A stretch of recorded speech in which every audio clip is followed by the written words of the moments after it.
InsurTech Insights Trust Talks podcast, hosted by Clearspeed. I'm your host, Danny Ngsikwan. For this series, we're asking senior insurance leaders for their perspectives on trust, why it's critical, where we've fallen down as an industry when it comes to consumer trust, and also how a trust-first approach can positively impact profitability and efficiency. Joining us now is Karlyn Carnahan. She's based in San Francisco and leads the insurance practice for North America at Celent. In particular, Karlyn focuses on the intersection of business and technology and how tech can improve business practices. So this is going to be a really compelling conversation.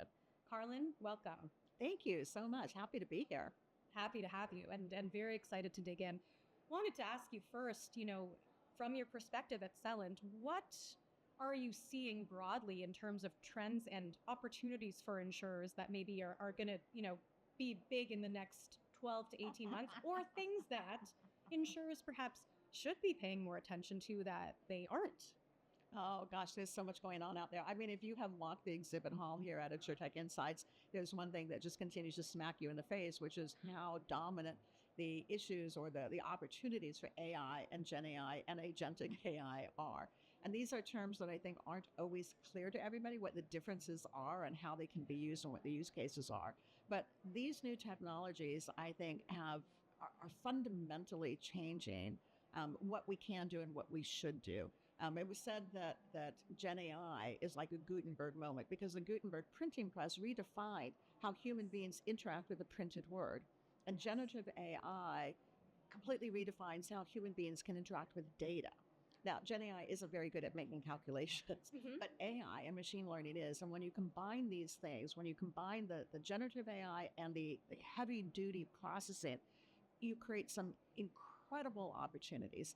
Now you throw the agents on top of that and being able to break tasks into tiny little pieces and assemble them quickly.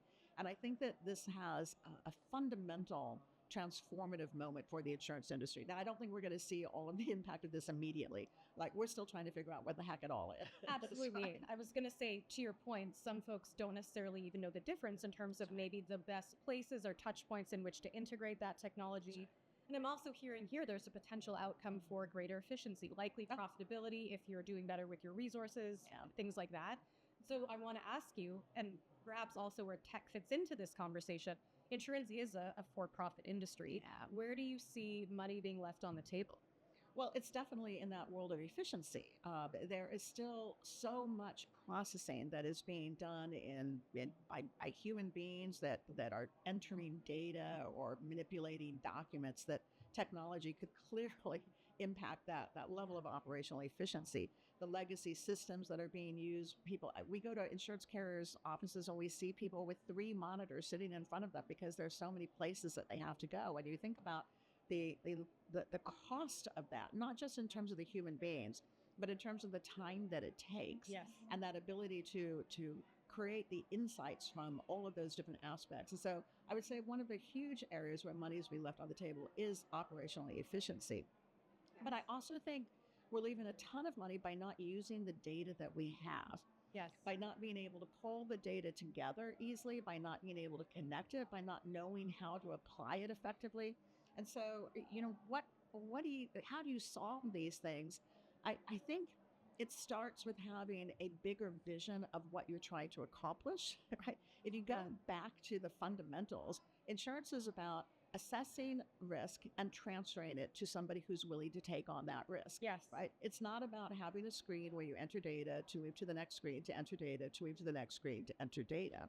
And if we begin to think fundamentally about what insurance is, that creates tremendous opportunities for using data more effectively to assess the risk, to determine what the price of taking that risk on and finding different sources of capital to do that.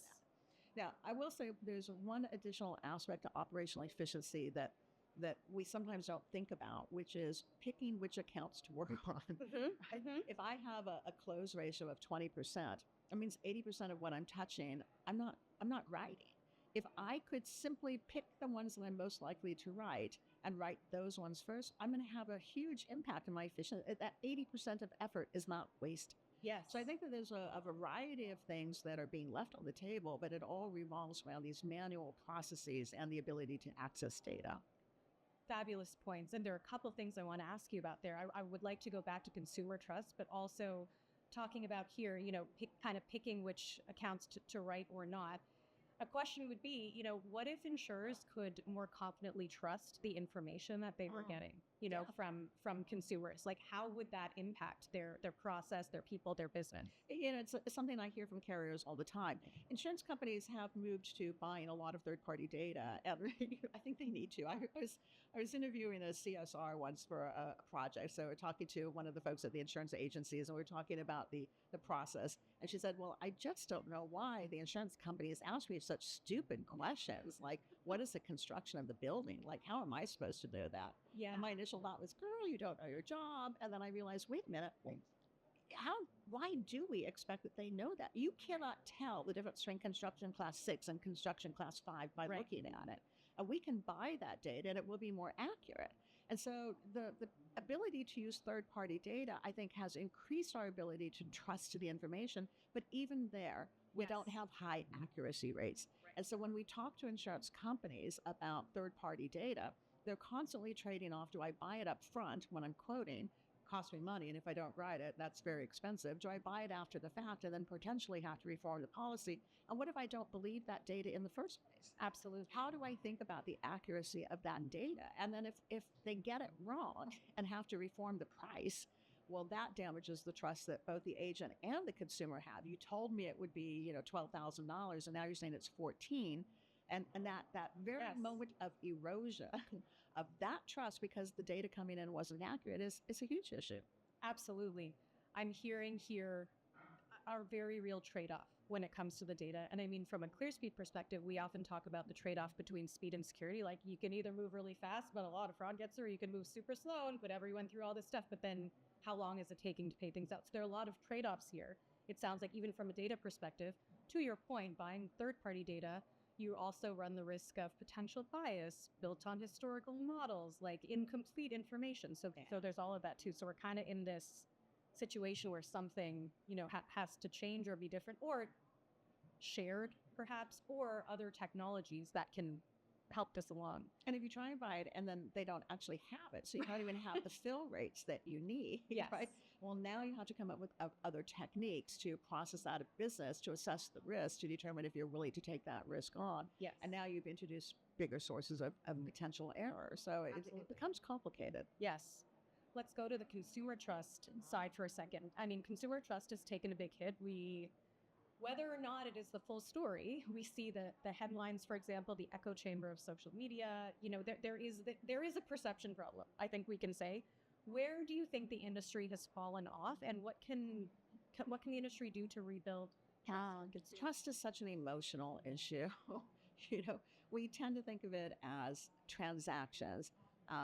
But trust comes in every interaction that a company and an agent has with that policyholder, whether it is you can trust that the premium I'm offering you will stay, whether it's the denied claim or a complicated renewal or some other life-altering event. Every one of those moments have the ability to create an emotional connection. And we run a risk of over-automating in some cases.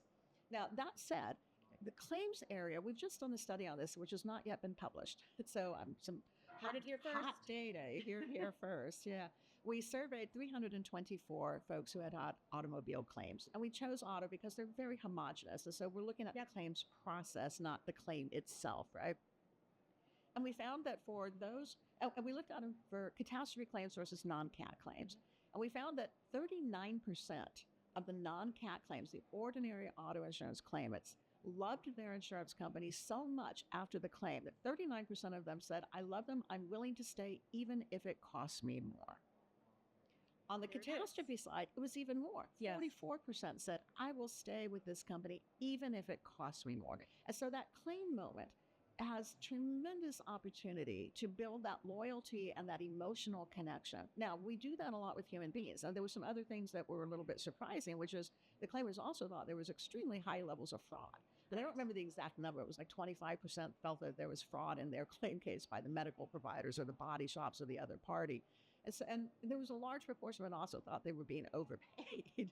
But it might be that the lifetime value of a customer is worth overpaying a claim now and then. I mean, I don't know. That's something for the actuaries to calculate. But I think building trust requires insurance companies to do a couple of things. First of all, I think you have to be very transparent, right? You have to make sure that it's very clear what you're covering and what you're not covering, so that it's not a surprise when your claim isn't covered all the way.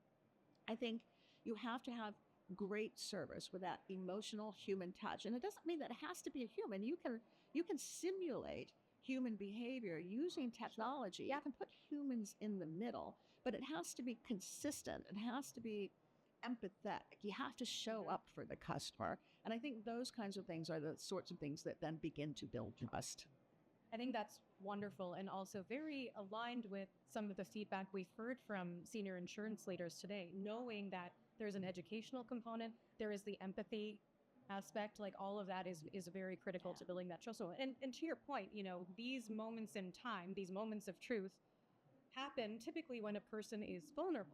So, the most you can do for them is be there for them and kind of create that safety. Yeah, know who I am and know that I'm not trying to cheat you, right? Yes. Help me protect myself. Yes. Help me recover after the loss. And let me say, that is not necessarily a check, right? I mean, I think about when the town of Paradise burned down because my sister lost her home and her business. And let me just say, everybody got checks right away. They have not recovered. They were still living in tents. They were still living in RVs, and the insurance carriers were done. They'd walked away. Yeah. And so there is more that we can do to help that recovery.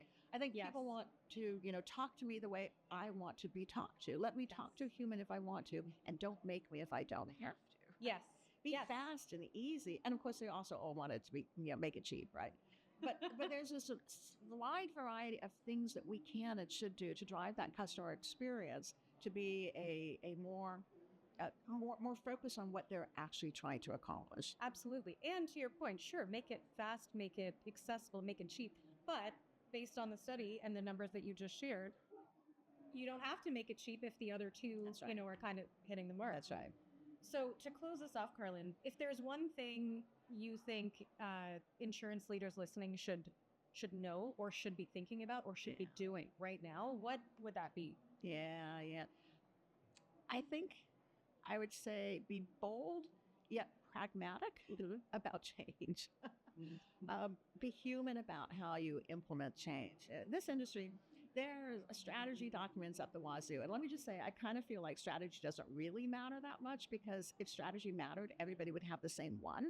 Yes.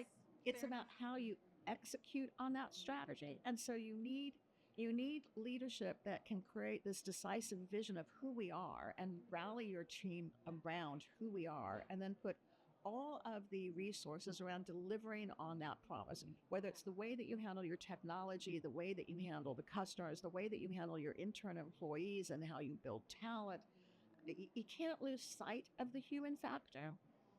But if your people aren't brought along for the ride, it doesn't matter what you have on the whiteboard, right? Yes. People are the ones who are going to be delivering what you're doing. So I would say pick an area where your organization has always said, this is how we do it. We always do it this way. And then challenge that. Look at some small aspect of it and think through, what if that were not true? Yep. What if I could change that? Start small, learn fast, abandon quickly, or scale up. But I would say that if you look out here again at the amount of change that is happening in this industry, I've never seen change as much as what we're seeing today. And it is fueled by data, it's fueled by AI, it's fueled by this incredible level of competition. And I guess that would be my advice. Be bold, but pragmatic. Wonderful. Be bold, pragmatic, and also, folks, take a look internally. Look at the thing that's been the thing that you've been doing and think about it differently. Thank you so much, Karlyn. Happy to be here. For being here.